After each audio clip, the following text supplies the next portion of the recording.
What up, y'all? My name is Ben, and this week on Comic Book Breakdown, I'll be quickly going over my top 10 comic series of 2023. My self-imposed rules for this list are pretty simple. If any issue of a run that I have selected was published during the year of 2023, then I am choosing the entire run of the comic, even if all of that run was not published in 2023.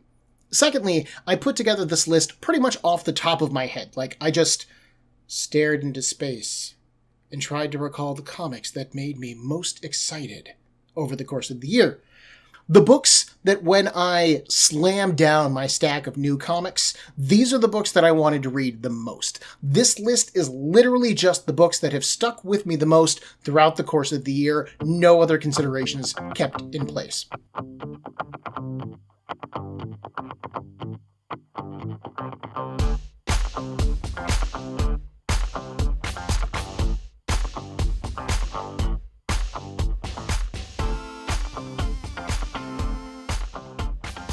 Kicking off this list was Nightwing for sure. The whole reason that I'm buying DC books right now was because of all of the good that I had heard about Nightwing and its overall positivity. Written by Tom Taylor with art mostly by Bruno Redondo, Nightwing quickly became one of the comics that I was most looking forward to every month. This is because the book has specifically worked to address topics like political corruption, police violence, ecological damage, and just plain human kindness, which is the vaguest thing I could say, but it's a theme of the book.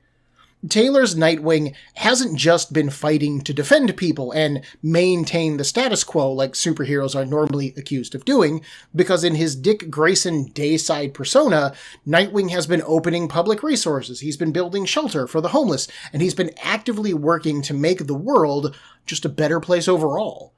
Combine Taylor's fun scripts with some cute Nightwing and Batgirl relationship stuff, and Nightwing's new dog, and then Redondo's amazing artwork and some really interesting concepts for single issues, and this is easily one of my favorite books on the stands at the moment, bar none. The fact that this book recently spun off into the new volume of Titans is good news as well. I don't think it's lived up to the hype of Nightwing quite yet for me, but Nightwing took a while for me to kind of settle into its vibes and be like, oh, I'm kind of digging this. And so I'm willing to give Titans some time to build itself up. The only book to really compete with Nightwing for my brain space has actually been the latest volume of Wonder Woman, written by Tom King with art by Chris Sampere. If you couldn't guess, I like my superheroes to be positive forces for good in the world, and I like the topics they deal with to be current and topical, of our times, you might say. And the second that I read issue 1 of Wonder Woman, I knew that this book was going to be all of those things. Author King examines modern American paranoia, our over-reliance on violence as the sole solution to any problem, much less a problem, masculine fragility, and the ease with which power structures are compromised by the power-hungry. All of this while having Wonder Woman kick ass and just be an awesome character. As someone who grew up as a Marvel fan, I've always thought that characters like Wonder Woman or Superman must have been really easy to write, because they're perfect characters. They show up and they do good. There's no temptation to do evil or do anything bad or be any more complicated than that. But in reading this run, I can only imagine how difficult it is to write a character like Diana well, in that she does need to be this paragon of everything, not just as a superhero, but as a woman, as a feminist icon, as a warrior from a warrior culture.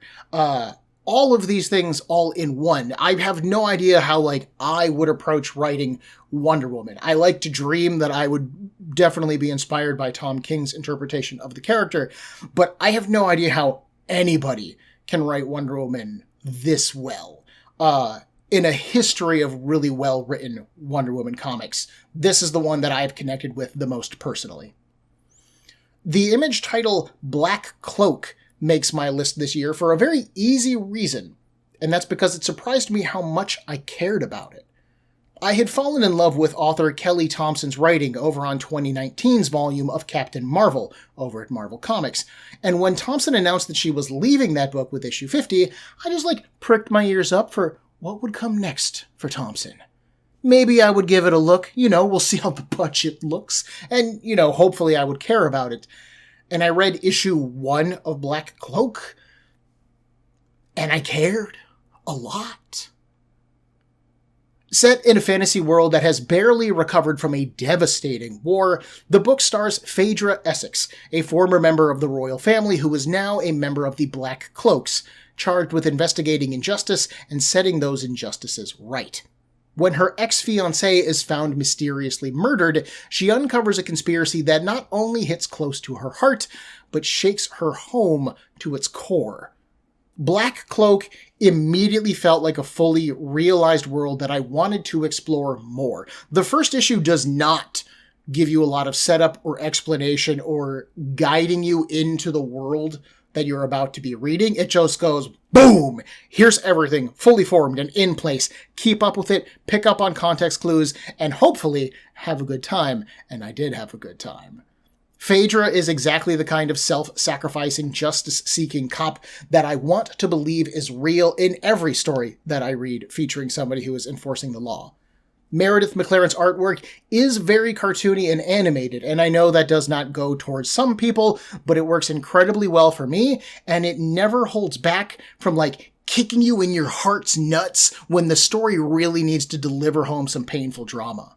In fact, I actually love how soft the book looks in contrast to how serious the subject matter normally is. I believe I tried really hard to find the quote that I had originally seen for Thompson on this, and I could not find it again. I'm very confident that Thompson has said more Black Cloak is on the way, and I'm hoping that it's soon. I'm very eager to return to this world and see what comes next. Coda 2023 has been a bit of a sleeper hit with me. I liked the team-up between author Simon Spurrier and artist Matthias Bergara on Step by Bloody Step in 2022, so when I saw Coda just drop on the stands with no fanfare or aplomb at all, I just walked into the shop and there's a book called Coda, and the cover looked really familiar, and I was like, wait a minute, is that Matthias Bergara? And then I saw that Simon Spurrier wrote it, and I went, oh, this should be right up my alley. So I picked up the book, and I quickly fell in love with its tongue-in-cheek humor, its social commentary, and quite frankly, its use of fantasy as a metaphor to explore real-world dynamics. What can I say? I've got a theme that I like. In 3 issues, I have already seen desperate leaders trying to use the glory of the past in order to gain new followers and cement their form of leadership. I have seen technology abused by the righteous in the name of making things better, by, generally speaking, murdering people and making the world a more desperate, hostile place. I have seen lies and manipulation used by those in power to justify their power. And yet, the book somehow still manages to inspire me in the belief that a single person can make a difference in all of this. Or they can make a mess, but that mess is a different mess than the mess that things started as. So that is potentially progress. I quickly found our lead character, the bard Hum, charming, sympathetic, and likable. And I can easily see why he loves his wife, Circa, and I like her race of Urkin, who are kind of like orcs, but not super duper ugly, like they're fantasy ugly in that she still looks pretty good, but when they go into battle mode, they Hulk out, all of their musculature expands and they get, their necks go away and they just become these machines of rage. And it's a cool twist on the barbarian kind of trope of fantasy storytelling. And while the book does have familiar concepts like unicorns, goblins, and gnomes in it, Bergara's visual interpretations of those tropes look incredibly new, unique, and special to Coda. I love Bergara's thin lines and bright colors. I like the fantasy post-apocalyptic landscape of Coda. And actually, it was only in buying 2023's volume of Coda that I learned that there was a 2018 volume of Coda, which is where I think Spurrier and Bergara first teamed up. So I'm working on collecting that volume as well. I've gotten pretty much all the issues I can find in my local shops, and it means I have to turn to the internet. And with Christmas coming up, that's where most of my money has been going. But I'm really enjoying this volume. I'm looking forward to finally being able to sit down and read Coda 2018, and I hope that these two creators work together for a very long time. My entry for Marvel Comics' Black Panther is actually going to cover two separate runs of the character. The previous run, written by John Ridley, which ran for 15 issues and ended in May of 2013, and the current run by Eve L. Ewing, which is still ongoing. These runs get my attention for a fairly simple reason. This is what I have wanted from the Black Panther comics for years. When Ta-Nehisi Coates' first volume ended with Wakanda becoming a democracy and T'Challa unseated as its sole monarchical ruler, I'd hoped to see the story switched to developing Wakanda as a character. I wanted more Wakanda-specific characters. I wanted Marvel to really flesh out the country that has largely just been a backdrop for most of its publication history. While we have seen stories set in Wakanda before, such as during Christopher Priest's run on Black Panther, Wakanda's never felt like an actual culture or a society with people that are specific to it and characters that are specific to it. And all of that is what I have wanted. But Coates' second volume of Black Panther jumped us immediately to the intergalactic Wakanda instead. It reused a bunch of old familiar names like Nakia and M'Baku for new interpretations of those characters, and for my personal tastes, it didn't advance the story of Wakanda enough. All of that fresh, fertile soil that Coates just laid out in Volume 1, he completely ignored for Volume 2, in my personal opinion. And as much as I loved that first run by Coates, I disliked the second. But Ridley and Ewing's runs have done exactly what I wanted out of that follow-up run. Thank you, God. Ridley pretty much spent his entire volume fully divesting T'Challa of monarchical and political power and introducing new characters like the Buffalo Soldier, Tosin, and new threats like Jai the Traitor and the Colonizer. And the surprisingly cool trio of women who were freed in his defeat. I really hope they show up again. Ewing has now built upon that foundation, developing the city of Burnin T'Chaka as an actual city filled with real people with real problems. We've already met even more new allies like the mysterious thief Besa, and several interesting new villains like Wakanda's own set of crime families and the mysterious Kivu Ma.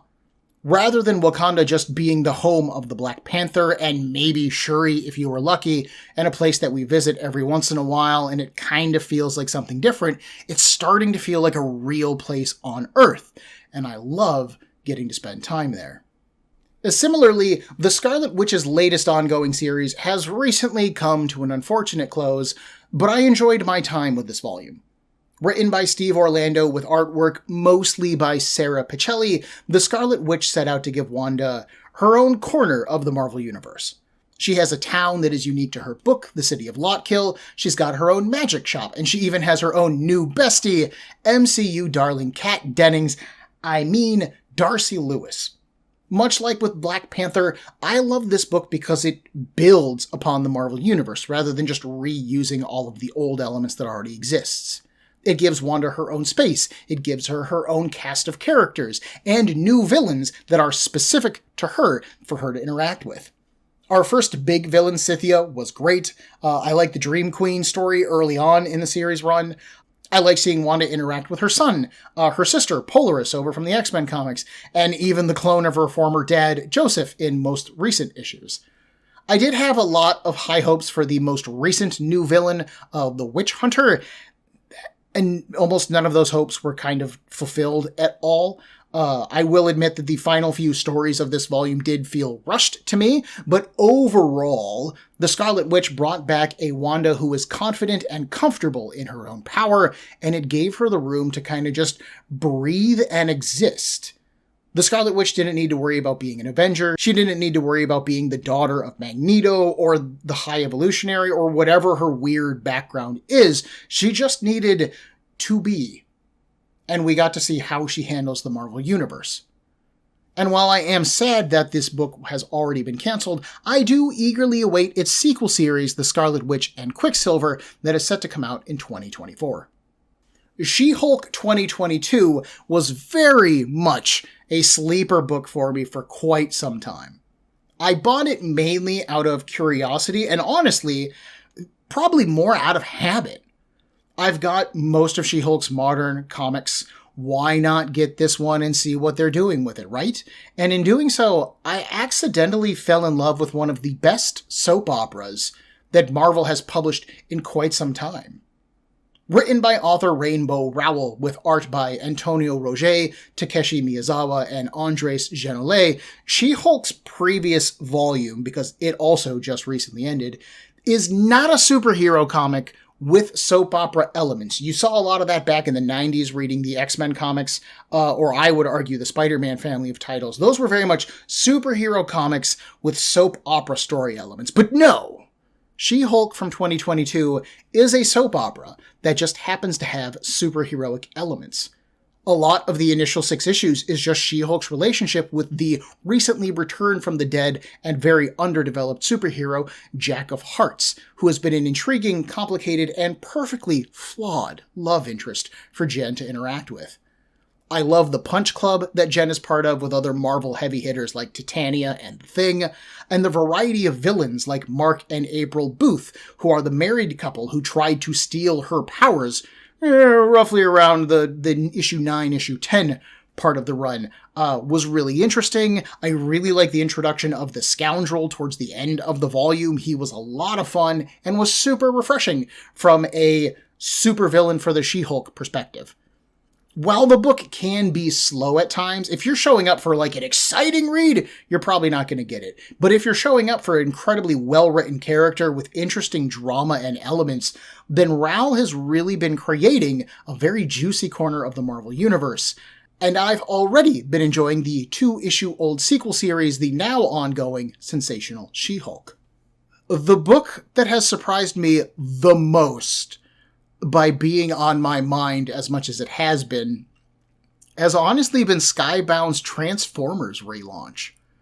But honestly, this volume of Transformers is just too cool of a comic not to make it onto my top 10, even only being like 3 issues in. Written and drawn by Daniel Warren Johnson, this new volume of Transformers really harkens back to the old school beginnings of the 1980s Generation 1 cartoon, but with much more modernized storytelling sensibilities. The Decepticons kill humans with cruel, gleeful ease, demonstrating how horribly outclassed humanity would be against a robot that can turn into a jet. Even if that robot's not currently a jet, all they gotta do is go slam and people die. And it's actually really hit home the horror of the Decepticons. The Autobots, meanwhile, are struggling just to survive, much less defend the soft, squishy human beings of Earth. But that won't stop the heroic and kind of soft-hearted Optimus Prime from trying to defend and save those lives. And oh boy, does he try. And he fails a little bit, but he does try. We've seen Prime drop German suplexes on Decepticons. He has been ramming bots while in vehicle mode, and he even tears his own arm off at one point just so that he can beat Skywarp with it. You can see why a character like Prime has fought in this war for so long. He is absolutely relentless, but he is also horrified at the damage that his species has caused Earth just by being there for 5 minutes. Johnson doesn't need to sacrifice heart or the meaning of the clash between the Autobots and the Decepticons for the over-the-top violence to work. Instead, I think that he does a really incredible job using the 2 elements to balance each other incredibly well. If I can't afford it, I will probably be exploring more of Skybound's Hasbro books with their upcoming line of G.I. Joe miniseries. We'll see on that one. I'm not a G.I. Joe guy. I did not grow up with G.I. Joe like I did with Transformers, but Transformers has been amazing, and if they want to continue that kind of quality in the next couple of books that they do, that'll be an amazing new mini-universe of comics to read. Completely changing genre, no comic scared me more in 2023 than World Tree.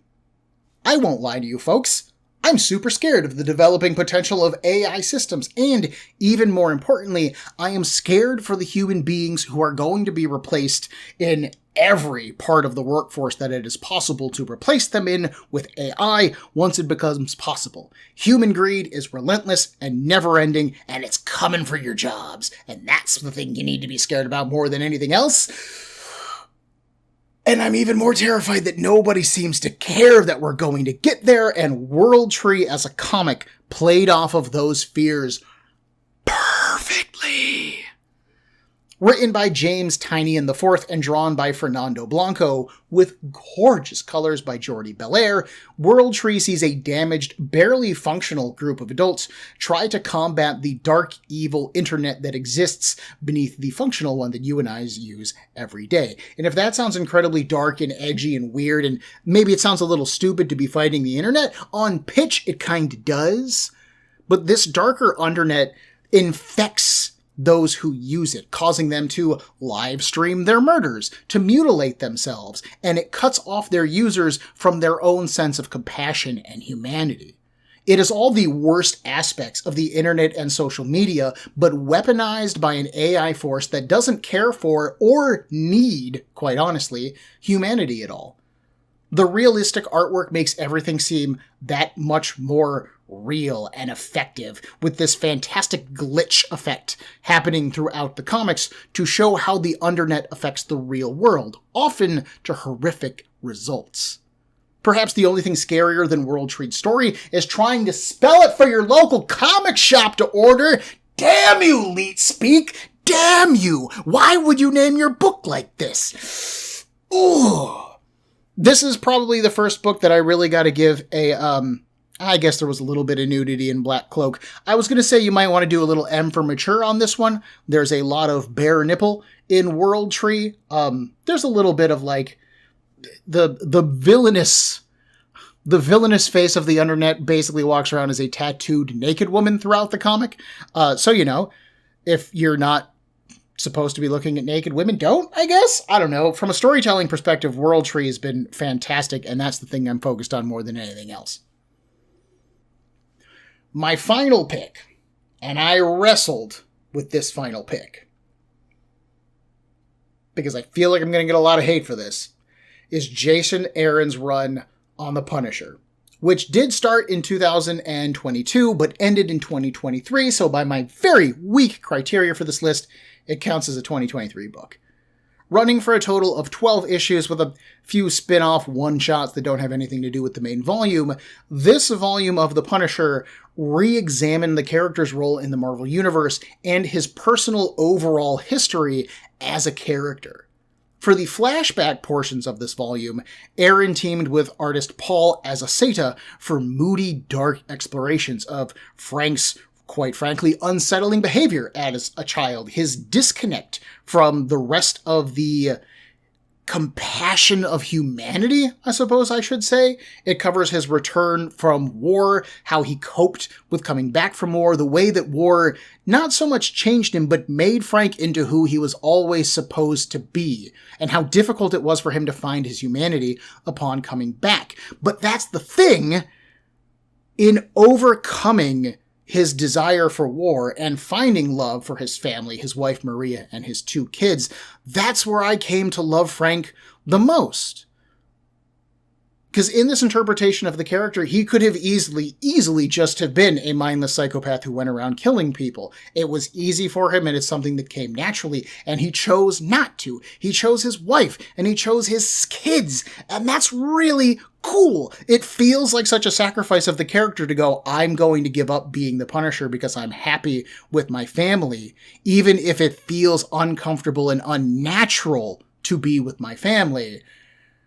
And then it makes the death of his family by crime elements that much more frustrating as a character, and you feel way more invested in, oh, no, I get why you would spend the next 20 years of character history, 30 years of character history. No, because he debuted in the 80s. So Punisher's like 40 years old at this point. He spent 40 years running around murdering people. Like, dang.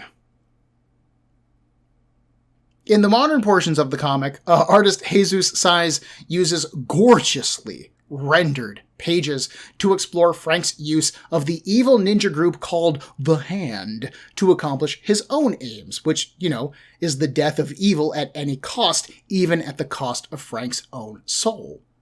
But for all the work that this book looks like it is demonizing Frank, and literally in some moments Frank becomes possessed by a demon. So, on the one hand, there is some subtext going on here, and on the other hand, Jason Aaron is shoving that subtext in your face. And I kind of love the fact that you just go, no, you want to pretend that Frank's a bad guy, let's make him into a bad guy. But in doing so, also show the humanity of Frank's struggle as the Punisher. Towards the end of the story, when the emotional arc of Frank has come to a close and his personal journey has kind of come to a stop, Frank is captured by a variety of Marvel superheroes, including Captain America, Wolverine, the Black Widow, and Moon Knight, all of whom get individual discussion scenes with Frank where they're like, dude, you gotta knock it off, you're killing too many people. And he basically looks at each one of them and goes, you've all been to war. You've all fought people. You've all killed people. Moon Knight cut a dude's face off. Why am I the bad guy here? Why am I the one who doesn't get the pass? Why do I not look squeaky clean when all of you somehow manage to look squeaky clean? And it's almost like Jason Aaron, who, from an outsider's meta perspective, looks like he was given the job of demonizing Frank Castle, is actually coming into this book saying Frank is no different than a lot of these other characters that we love, that the broader public loves, but who get a pass when they murder a bunch of people. Wolverine has probably killed more people than the Punisher has in the general history of Wolverine, but nobody uses Wolverine as a symbol for violence in the real world. Wolverine gets a pass, the Punisher doesn't. And it's a fascinating call-out on the part of Jason Aaron, in my opinion. In all of my comic book reading, and I have a very small Punisher collection. Punisher is not a character I normally connect with on a character level at all. This volume of the book is the first time that I went, here's an interpretation of the character that I get, that makes sense to me, that speaks to me on a level that I understand. The normal business that the Punisher gets up to where he just goes, I'm so angry, I'm going to kill people for 40 years, doesn't connect with me at all. I don't stay angry for that long. I'm pretty quick to let my anger go in most cases, actually. There's literally 3 people that I hate. And I don't think I'm ever going to let that go, but I also don't go around murdering them. So I don't know what that says about me versus what it says about Frank, but I do think that this was an interesting interpretation of the Punisher. It is an open and closed story, so if you don't like this volume, guess what? It's 12 issues, and you don't have to read it, and you can sit it out. Or you can read it and go, you know what? I think some interesting stuff was said about the Punisher, even if I don't agree with what was said about the Punisher, because there are a lot of purists who like the normal interpretation of Frank, and I get it. I totally understand why that version of the character appeals to them. This version is just the version that has spoke to me the most. Other than when he was turned into a Frankenstein's monster during the Frankencastle plotline. Yeah. Like I said, I'm not your classic Punisher fan when these are my top 2 Punisher stories, so take my opinion on this one with a grain of salt. Maybe the world really does need a break from Frank Castle for a little bit, but Marvel has already passed the name on to a new dude. There's already 2 issues of the new Punisher series out right now, but Frank's wars, both internal and external, will never end. Because to be quite honest, they sell too many comic books. And that's 10. There were a bunch of other comics that I wanted to put on this list once I started really thinking about it. But a lot of those volumes either started off with really good stories and then just kind of floundered after a couple months, or there were other stories that started kind of weak and took a minute to get some steam rolling, but haven't really clicked with it yet. Like I said, I'm excited for the new volume of Titans, and it's been a good character book, but nothing has happened yet that I've been like, yes, this is a top 10 book for me. So books like that, unfortunately, did not get to make the criteria for my top 10 this time. I do think that those books are interesting, but they just don't scratch my brain in the same way that this particular list of books that I do. So, do any of these comics make your own top 10 list?